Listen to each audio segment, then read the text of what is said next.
एक ऐसा अंतर्राष्ट्रीय ख्याति प्राप्त मानव जो गुरु प्रेरणा से पिछले 20 वर्षों से वानप्रस्थ जीवन जीते हुए 24 घंटे मानवता की सेवा में संलग्न है।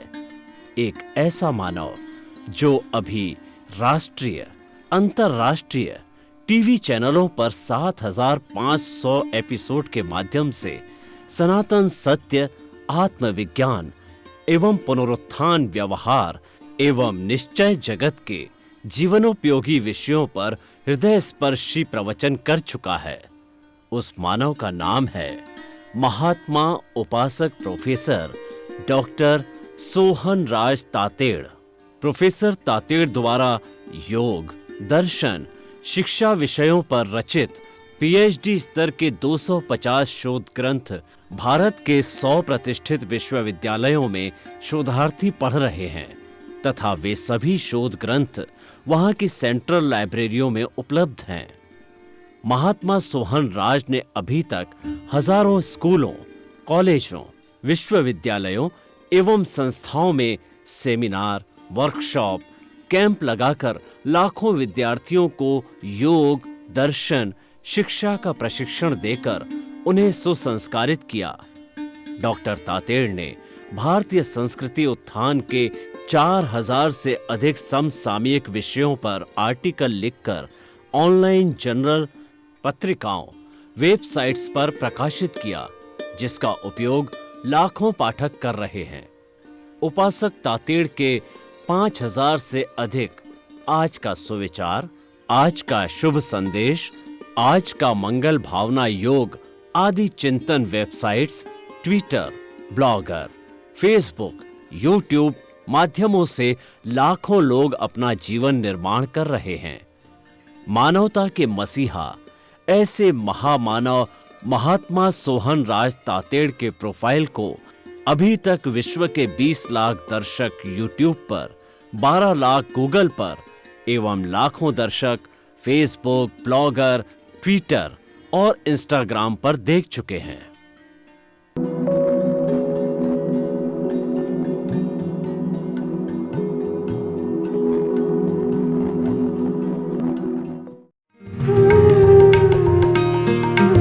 आइए, सुनिए, देखिए, समझिए सनातन सत्य। जैसी दृष्टि वैसी सृष्टि, दृष्टि विज्ञान। कुदरत, कुदरती रचना एवं कुदरत के कानून से शाश्वत सुख की प्राप्ति।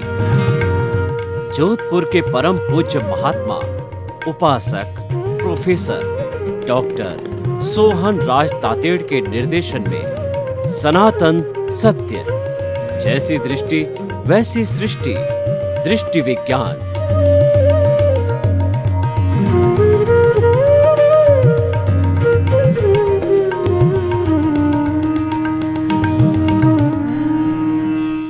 आत्मविज्ञान, साइंस ऑफ द सोल में आपका हार्दिक स्वागत है, अभिनंदन, सत्कार है। इस कार्यक्रम के तहत हम आपको सही दृष्टि, सही सोच, राइट विजन, राइट थिंकिंग देते हैं।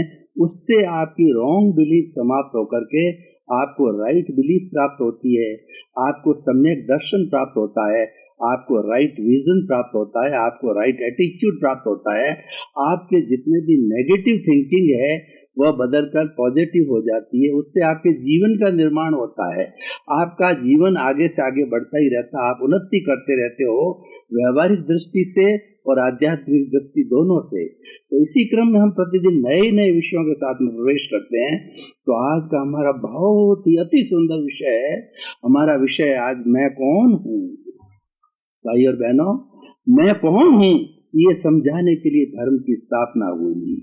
मैं कौन हूँ ये समझाने के लिए जो विश्व के 8 बड़े बड़े धर्म हैं, Hinduism, Buddhism, Sikhism, Jainism, Zoroastrian, इस्लाम, क्रिश्चियनिटी और जुडाइज्म, और इन 8 धर्मों में से अगर हम किसी का और क्लासिफिकेशन करें तो विश्व के 365 धर्म हैं, धर्म दर्शन है, और हिंदुस्तान के 55 धर्म दर्शन हैं।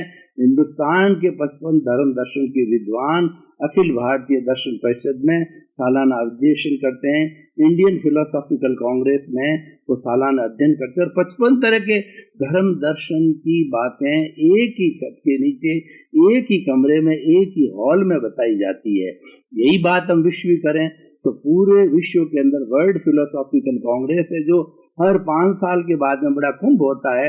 विश्व भर के दार्शनिक, फिलोसोफर, रिलीजियस लोग हैं, वो इकट्ठे होते हैं और अपने धर्म दर्शनों की बात बताते हैं। इन सब का हम निष्कर्ष निकालें तो जितने भी धार्मिक ग्रंथ बने हुए हैं वो सब धार्मिक ग्रंथ जो है इस जिज्ञासा के साथ में लिखे गए हैं कि मैं कौन हूँ। ये वैसे बहुत सरल है और वैसे बहुत कठिन है। हम दुनिया को बहुत जानते हैं, दुनिया को अपनी गज से नापते हैं और अपने को दुनिया की गज से नापते हैं। यही भ्रांति है, यही झूठ है और यही मिसअंडरस्टैंडिंग है। हमें अपने आप को अपनी गज से नापना चाहिए और दुनिया को दुनिया की गज से नापना चाहिए, यानी सेल्फ रियलाइजेशन करना चाहिए। हमें सबसे पहले ये पहचान करनी चाहिए कि मैं कौन हूँ। और मनुष्य जीवन में जो ही हमें थोड़ी बहुत जो समझ आती है तो ये सबसे पहले first of all you establish your ideology, who am I, then you can proceed further without deciding this concluding factor that who are you can't proceed further, or if you will proceed further you will go in a right or wrong both the direction. But once you have decided who am I and realize it very thoroughly in your soul, in your mind, then you will always proceed in the right direction. तो अब प्रश्न ये है कि मैं कौन हूँ, आइए तय करें। देखिए, ये जो दुनिया है वो 2 पदार्थों से बनी हुई है, एक तो चेतन है और एक जड़ है। दोनों पदार्थ शाश्वत है, भूत में थे, वर्तमान में है और भविष्य के अंदर रहेंगे। These are the eternals, these are the basic things, and the whole world is composed of the animate or inanimate और से पुद्गल और जो है चेतन के द्वारा ये संसार बना हुआ है। अब देखिए, दोनों के लक्षण अलग अलग है, दोनों सच्चाई है, दोनों ध्रुव है, द्रव्य है, लेकिन इनके दोनों के गुण अलग अलग है। ये यौगिक रूप में एक दूसरे से मिल सकते हैं, लेकिन ये कभी भी एकाकार नहीं होते, तन्मयाकार नहीं होते, और ये दूध और मिश्री की तरह मिलते नहीं है। ये तो टंकोत्कीर्ण रहते हैं। टंकोत्कीर्ण क्या होता है कि तेल या घी की बूंद को आप पानी के ऊपर डाल दीजिए और उसको खूब मथिए। मथने के बाद में आपको मालूम पड़ेगा कि वो तेल घी तो सरफेस के ऊपर है, इतना मथने के बाद भी जो है वो एकाकार तन्मयाकार नहीं हुआ। ये सबसे बड़ा पॉइंट है कि ये जो जड़ और चेतन इस शरीर के अंदर है, एक यौगिक के रूप में रहते हुए भी अलग अलग है, अपने अपने लक्षण मेंटेन करते हैं। देखिए, जो चेतन किसे कहते हैं, असंख्य चेतनामय परमाणुओं के पिंड को चेतना कहा जाता है, जिसको कि साइंस कॉन्शियसनेस कहता है। और ये जो हमारा अध्यात्म है उसको आत्मा कहता है, जीव कहता है। इसके कुल 23 नाम है और इसकी कैरेक्टरिस्टिक ये है कि ये प्रजनन करता है, इसकी ग्रोथ होती है और ये सुख दुख की अनुभूति करता है, और इस तरीके से इसके 9 कैरेक्टरिस्टिक है। और जो विज्ञान है जो कि कॉन्शियसनेस को जानता है, तो विज्ञान ने जब कॉन्शियसनेस के कैरेक्टरिस्टिक निकाले तो यही कैरेक्टरिस्टिक निकले। इसका मतलब ये है कि विज्ञान की कॉन्शियसनेस और आध्यात्म की चेतना एक ही चीज है, नाम कुछ भी हो। इस तरीके से वैज्ञानिक भी आत्मा के अंदर विश्वास करते हैं। तो मैं कौन हूँ ये तय करने के लिए सबसे पहले हमें आत्मा में विश्वास करना पड़ेगा, प्रभु में विश्वास करना पड़ेगा। भीतर जो हम हलन चलन कराता है, हमारा चेतन तत्व है, हमें हर तरह की प्रवृत्ति कराता है, मन की, वचन की, काया की। हमें सबसे पहले विश्वास करना पड़ेगा कि वो तत्व हमारे भीतर मौजूद है। उसके विश्वास के बिना, फेथ के बिना, ये हम जो प्रश्न जो आज कर रहे हैं, जिज्ञासा, उसका समाधान सही नहीं मिल सकेगा। तो अब देखिए कि हमने ये बताया कि 2 तत्व जो है, हमारे शरीर को ही ले, हमारे शरीर को हम लेबोरेटरी बनाते हैं, हमारे शरीर को ही हम प्रश्न का समाधान बनाते हैं। क्यों कि जो ब्रह्मांड में है वो पिंड में है। जे ब्रह्मांडे ते पिंडे जे ब्रह्मांडे, यानी हमारा ये पिंड है। हर प्राणी का जो शरीर है वह एक ब्रह्मांड का प्रतिनिधित्व है। जे एगे जाने ते सब्बे जाने, ये सब्बे जाने से एगे जाने। अगर व्यक्ति आत्म तत्व को, चेतन तत्व को जान लेता है तो पूरे ब्रह्मांड को जान लेता है, क्योंकि चेतना ब्रह्मांड की प्रतिनिधि है और चेतना एक अलग तरह की है और चेतना के कारण ये ब्रह्मांड सक्रिय है। वरना इस ब्रह्मांड को कौन जानेगा, कौन स्टडी करेगा, कौन इसकी रक्षा करेगा? सब चेतन तत्व करता है। तो देखिए, एक तरफ तो हमारा चेतन तत्व आत्मा है, दूसरा जड़ तत्व है जिसका छोटा से छोटा जो है यूनिट है वो परमाणु है। वो परमाणु जो है वो रियल सब्सटेंस है और उसके साथ में जब एक परमाणु द्विपरमाणु हो जाता है, तीन परमाणु जुड़ जाता है, 4 जुड़ जाता है, अणु बनता है, तब वो अशुद्ध होता जाता है। लेकिन एक परमाणु है वो अपने आप में शुद्ध अवस्था है इसकी अपने जड़ की। तो एक तरफ तो हो गया हमारा जड़ और दूसरी तरफ हो गया चेतन। तो अब आप तय करिए कि क्या आप जड़ हैं क्या या चेतन है। जड़ होंगे तो जड़ में संवेदना नहीं होगी। जड़ जो है उसमें वर्ण होता है, गंध होता है, रस होता है, स्पर्श होता है, गलन मिलन धर्मा होता है। जैसे हमारा शरीर है इसके अंदर वर्ण गंध रस स्पर्श सब है और ये गलन मिलन धर्मा होता है, मरता है, यही मरता है। आत्मा कभी मरती नहीं। आत्मा तो अजर है, अमर है, अविनाशी है और इसके बहुत से गुण हैं। उसके गुणों की हम बाद के अंदर चर्चा करेंगे। तो ये हमारा जड़ पदार्थ, क्या मैं जड़ हूं या क्या मैं चेतन हूं, हम ये तय करें। अगर हम जड़ के पाले में रहते हैं कि मैं जड़ हूं तो क्या करेंगे, हम शरीर को ही हमारा प्रभु मान लेंगे, शरीर को ही सब कुछ मान लेंगे। लेकिन ये शरीर तो जड़ है, एक दिन चला जाएगा। फिर आगे क्या, हमारा अगले जन्म में क्या होगा? हम पुनर्जन्म में विश्वास करते हैं, कर्मों में विश्वास करते हैं, जड़ और चेतन में विश्वास करते हैं। और हमारी तरक्की कैसे होगी? हमारी सारी तरक्की है जीवन की जो है मैं कौन हूं इसके पीछे होती है। और जो दार्शनिक होता है, दार्शनिक के सबसे पहले मन के अंदर, चिंतन के अंदर पहला ही प्रश्न आता है कि मैं कौन हूं। और उसके साथ में जुड़े हुए 2 प्रश्न और आते हैं कि मैं कहां से आया हूं और मुझे कहां जाना है। ये प्रश्न खड़े होते हैं। जब ये प्रश्न खड़े होते हैं तो व्यक्ति दार्शनिक बन जाता है। और ये प्रश्न बहुत अच्छे हैं। ये प्रश्न खड़े होने से हमारे जीवन का समाधान होता है, जीवन की दिशा बनती है, जीवन सार्थक होता है और हम गंतव्य की ओर जा सकते हैं। हमारा लक्ष्य बनता है। मैं कौन हूं जब तक प्रश्न हम अपने आप से नहीं पूछते और इसका समाधान नहीं पाते, होलिस्टिक समाधान, ऐसा समाधान कि जन्म जन्मांतर हमारे वो भीतर में फिट हो जाए, हमारे जो है अस्थि मज्जा तक चला जाए कि कभी बाहर निकले नहीं, वो हमारी प्रज्ञा तक चला जाए, वो हमारे तेजस शरीर तक चला जाए और वो हमारे सब कॉन्शियस माइंड तक चला जाए कि ये प्रश्न, इसका समाधान कभी भी हमारे इन चीजों से अलग नहीं होगा। तो देखिए आप कितनी तरक्की होती है।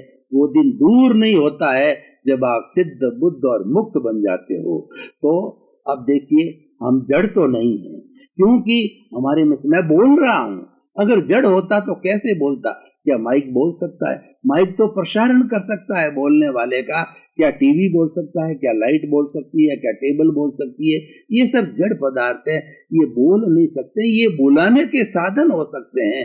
जैसे मैं बोल रहा हूं तो मेरी वाणी को जो है, ये स्पीकर है, वो आगे टीवी में रूपांतरण होता है वाइब्रेशंस का और वो शब्दों के अंदर बदल जाती है। एक शब्द इनके माध्यम से जो होकर के और जो है रूपांतरण होता रहता है। तो भाई और बहनों, हमने तय किया कि मैं चेतन हूं, मैं आत्मा हूं। ये जब तय हो गया तो देखिए आपको डेवलपमेंट चालू हो जाएगा। हम जब ने तय किया आत्मा हूं, तब हम उस आत्मा के घेरे में गए, ज्यादा घेरे में गए। तो उस आत्मा की वैसे तो बहुत सी अवस्थाएं हैं, लेकिन 3 बड़ी बड़ी अवस्थाओं के बारे में हम चिंतन कर लेते हैं। मैं कौन हूं को पुष्ट करने के लिए, मैं कौन हूं इसको जो एक मेथोडोलॉजी देने के लिए, इसका स्वाध्याय करने के लिए, इसके साथ में स्टडी मटेरियल देने के लिए कि ये हर वक्त चिंतन करता रहे कि अब मेरी क्या दशा है। देखिए कि आत्मा तो हमने मान लिया कि मैं आत्मा हूं, लेकिन आत्मा की 3 स्टेजेस होती है। पहली स्टेज होती है जीवात्मा। जीवात्मा क्या करती है? इंद्रिय सुखों में लुप्त रहती है। बहुत से ऐसे व्यक्ति होते हैं जो कि मनुष्य के रूप में जन्म तो ले लेते हैं और वो इंद्रिय सुख तक ही सीमित रहते हैं। उनका द्वारा स्वार्थ के दायरे से होता है, इससे जो आगे की स्टेज में वो नहीं जाते। नॉर्मल व्यक्ति इसी स्टेज में होता है। उनका घर होता है, गृहस्थी होता है, मैं होता है, मेरा होता है, मेरा बच्चा, मेरा पद, मेरी प्रतिष्ठा और मेरा धन, मेरी दौलत, मेरा ऐश, मेरा आराम और मैं जो इस तरीके से हूँ, अपना अपना सब बताते हैं। ये मैं और मेरा के लेवल के ऊपर जो है ये जीवात्मा रहता है और ये जीवात्मा हमारी आत्मा की निम्न अवस्था है। लेकिन जब हम बार बार प्रश्न करते हैं कि हमारे को आगे बढ़ना है, तो उसके बाद में हमको ज्ञानी पुरुष को ढूंढना चाहिए। हम ज्ञानी पुरुष अनुभवी होते हैं, ज्ञानी पुरुष मोक्षगामी होते हैं और वो हमारे भीतर ज्ञान का दीपक जलाते हैं। ज्ञान का दीपक जला करके वो हमारा कषाय है, अहंकार है, उसको भस्मीभूत कर देते हैं। क्योंकि हमें डुबाने वाला कषाय ही होता है। ये कषाय हमें भवांतर में घुमाता है और हर जो है भव के साथ में नई नई प्रतिष्ठित आत्मा बनाता है। लेकिन ज्ञानी पुरुष जब होते हैं तो डिमार्केशन कर देते हैं, शरीर अलग मैं अलग, भेद विज्ञान कर देते हैं, मोक्ष विज्ञान कर देते हैं, वीतराग विज्ञान कर देते हैं, अक्रम विज्ञान कर देते हैं। वीतराग विज्ञान क्या कहता है कि मैं अलग हूँ, शरीर अलग है, मैं तो शुद्ध आत्मा हूँ, मैं तो ज्ञाता हूँ, मैं तो दृष्टा हूँ, मैं तो जानने वाला हूँ, मैं तो देखने वाला हूँ और ये शरीर है, ये करने वाला है, ये भोगने वाला है, ये पिछले जन्म से अपना जो कुछ भी पुण्य पाप का चिट्ठा लेकर के आया है, जो राग द्वेष रूपी कार्बन शरीर साथ लेके आया है, इस पूरे जन्म के अंदर उसका भुगतान चलता रहता है, उसकी फिल्म चलती रहती है। दोनों अलग अलग है। दोनों अलग करने से ये ज्ञानी पुरुष करता है कि हमारे में प्रज्ञा जागृत कर देता है, हमारे में संवर और समता भाव जागृत कर देता है और हमको अकर्ता भावी बना देता है। और हम गीता की भाषा में बात करें तो हमको कर्म योगी बना देता है और हमको निष्काम कर्म के दायरे में ले आता है। उससे हम हर वक्त जो है आशुद्ध आत्मा के अकाउंट के अंदर रहते हैं। अगर बाहर भी हमें व्यवहार जगत में हम सब काम करते हैं, तो व्यवहार जगत के सब काम करते हुए भी अगर हमारे से कोई भूल हो जावे, हम स्वभाव से विभाव में चले जाते हैं या किसी के प्रति बुरा व्यवहार कर देते हैं, वो तुरंत जो है प्रज्ञा हमको प्रतिक्रमण कराती है, क्योंकि इसकी ड्यूटी है। एक बार जब ज्ञानी पुरुष ज्ञान दे देता है तो ज्ञान देने के बाद हमको सम्यक दर्शन मिलता है। सम्यक दर्शन एक ज्ञान है, हमको राइट विजन मिलता है, हमको सही दृष्टि, सही सोच मिलती है जिसकी हम बात करते हैं। उससे हमारा रॉन्ग बिलीफ समाप्त हो जाता है और सम्यक दर्शन अपने आप में एक राइट बिलीफ है।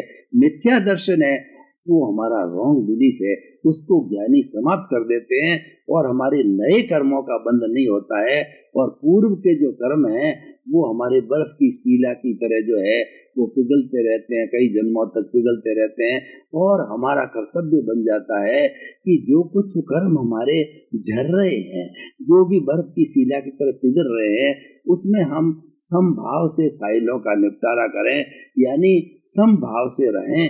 और किसी के प्रति अगर मान लो हमारा वो जो अहंकार, हमारा चार्ज अहंकार था, उसको ज्ञानी पुरुष जो है डिस्चार्ज के अंदर बदल देते हैं और हमको जो है जीवात्मा से अंतरात्मा बना देते हैं। और मैं कौन हूँ ये पुष्ट हो जाता है कि मैं शुद्ध आत्मा हूँ। पहले तो हम प्रश्न कर रहे थे मैं कौन हूँ, और फिर इसका जब बहुत ज्ञानी ने हमको समाधान दिया कि तू तो शुद्ध आत्मा है, तू तो ज्ञाता है, तू दृष्टा है, तू शरीर नहीं है, शरीर अलग है, तू अलग है। ये शरीर तो पूर्व जन्म के कर्मों के भुगतान के लिए मिला है और सारा भुगतान हम पीछे से लेकर के आते हैं।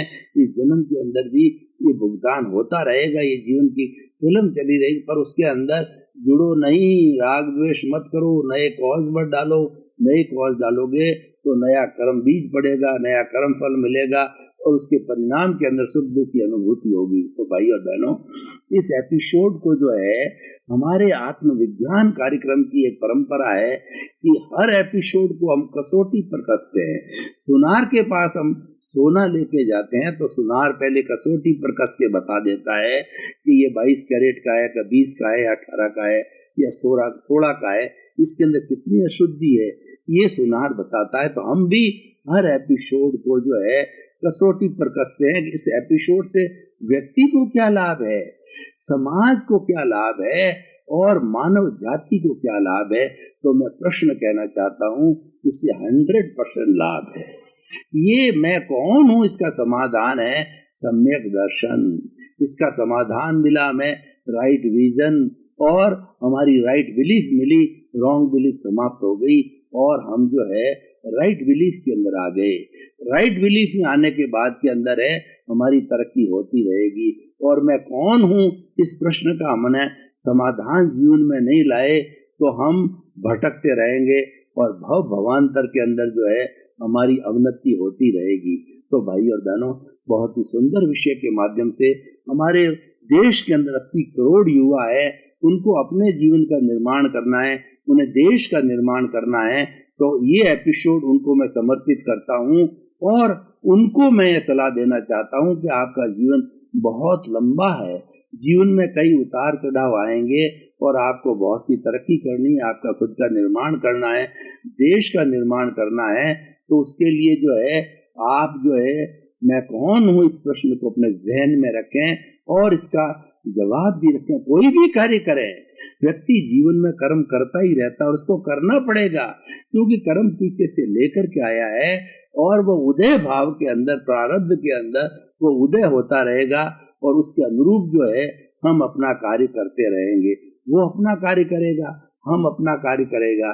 तो उसका प्रतिनिधि ये शरीर है, वो शरीर जो है उन कर्मों का भुगतान करता रहेगा।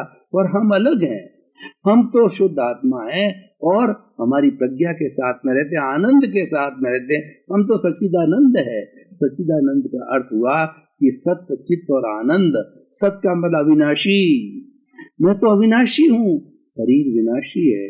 और चित्त का मतलब हो गया ज्ञान और दर्शन, मैं तो ज्ञान दर्शन युक्त हूँ और आनंद मेरा लक्षण है। देखिए कि हम इस शरीर के द्वारा जो जो काम करते हैं, इसके अंदर सुख और दुख दोनों की अनुभूति होती है और हर संजोग के साथ में वियोग जुड़ा हुआ है। एक संजोग अच्छे आ जाते हैं पुण्योदय के, तो हमें बड़ी खुशी होती है।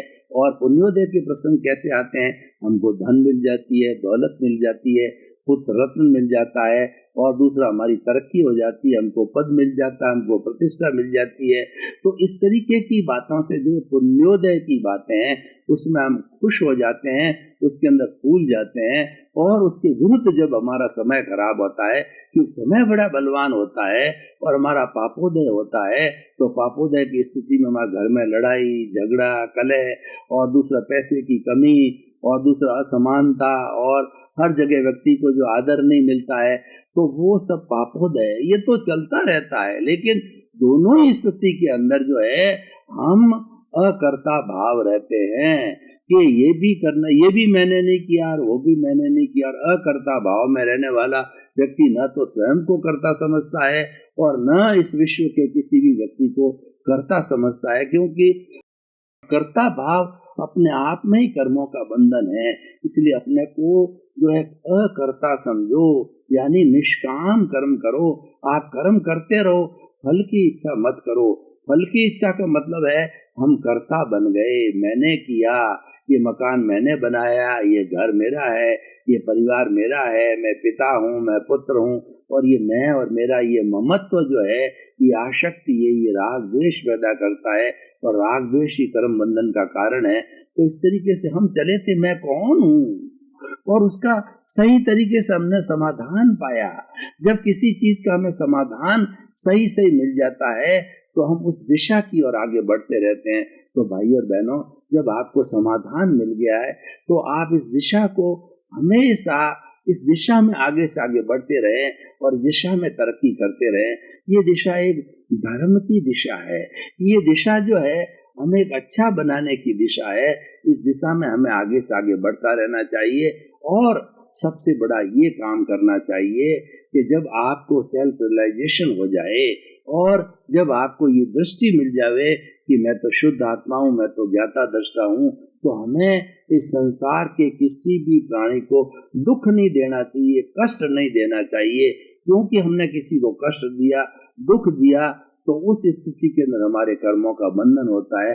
क्योंकि संसार का सबसे बड़ा परोपकार और संसार का सबसे बड़ा प्रत्याख्यान ये है कि प्राणी मात्र को दुख न देना, स्वयं के बारे में बुरा नहीं सोचना और इस चराचर जगत के 84 लाख जीव योनि के जितने भी प्राणी हैं उन सब प्राणियों का जो हित चिंतन करना, उनके बारे में भला सोचना कि जगत के सब जीवों का कल्याण हो, उनको सुख मिले, शांति मिले, आनंद मिले।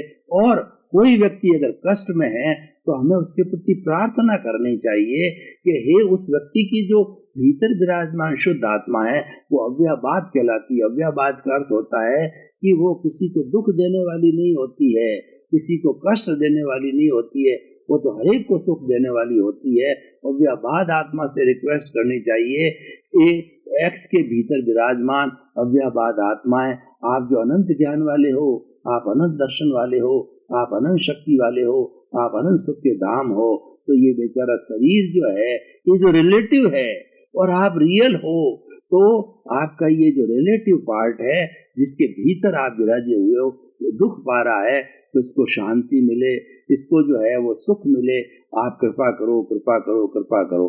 और अपने लिए भी हमेशा ये प्रार्थना करनी चाहिए भीतर विराजमान शुद्ध आत्मा भगवान से कि हे मेरे भीतर विराजमान शुद्ध आत्मा भगवान, आप सभी जीवों में जो एक समान विराजमान हो, आपका बहुत बहुत धन्यवाद। आप आत्मविज्ञान कार्यक्रम देखते रहिए। आत्मविज्ञान कार्यक्रम आपकी दिशा बदल देगा। जब दिशा बदल जाएगी तो दशा बदल जाएगी। आपका नजर बदल देगा, नजर बदलेगी तो नजरिया बदल देगा। आपकी दृष्टि बदल जाएगी, दृष्टि बदलेगी तो सृष्टि मिलेगी। आपकी रॉन्ग बिलीफ समाप्त हो जाएगी। जब रॉन्ग बिलीफ समाप्त होगी तो आपको राइट बिलीफ मिलेगी, सही दृष्टि मिलेगी, सही सोच मिलेगी और आगे आगे आगे आप तरक्की करते रहेंगे। आपका जीवन आनंदमय हो, मंगलमय हो। धन्य हो, आपके प्रति शुभकामनाएं।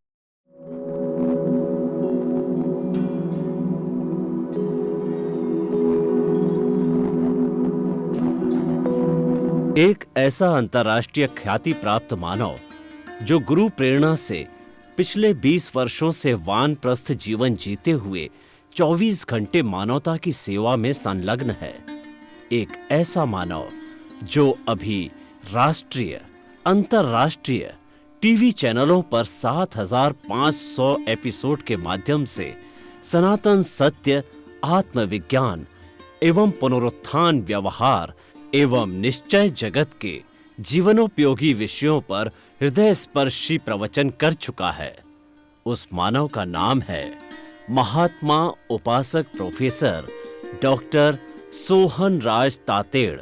प्रोफेसर तातेड़ द्वारा योग, दर्शन, शिक्षा विषयों पर रचित पीएचडी स्तर के 250 शोध ग्रंथ भारत के 100 प्रतिष्ठित विश्वविद्यालयों में शोधार्थी पढ़ रहे हैं तथा वे सभी शोध ग्रंथ वहां की सेंट्रल लाइब्रेरियों में उपलब्ध हैं। महात्मा सोहन राज ने अभी तक हजारों स्कूलों, कॉलेजों, विश्वविद्यालयों एवं संस्थाओं में सेमिनार, वर्कशॉप, कैंप लगाकर लाखों विद्यार्थियों को योग, दर्शन, शिक्षा का प्रशिक्षण देकर उन्हें सुसंस्कारित किया। डॉक्टर तातेड़ ने भारतीय संस्कृति उत्थान के 4000 से अधिक समसामयिक विषयों पर आर्टिकल लिखकर ऑनलाइन जर्नल, पत्रिकाओं, वेबसाइट्स पर प्रकाशित किया, जिसका उपयोग लाखों पाठक कर रहे हैं। उपासक तातेड़ के 5000 से अधिक आज का सुविचार, आज का शुभ संदेश, आज का मंगल भावना योग आदि चिंतन websites, Twitter, blogger, Facebook, YouTube माध्यमों से लाखों लोग अपना जीवन निर्माण कर रहे हैं। मानवता के मसीहा ऐसे महामानव महात्मा सोहन राज तातेड़ के प्रोफाइल को अभी तक विश्व के 20 लाख दर्शक यूट्यूब पर 12 लाख गूगल पर एवं लाखों दर्शक फेसबुक, ब्लॉगर, ट्विटर और इंस्टाग्राम पर देख चुके हैं।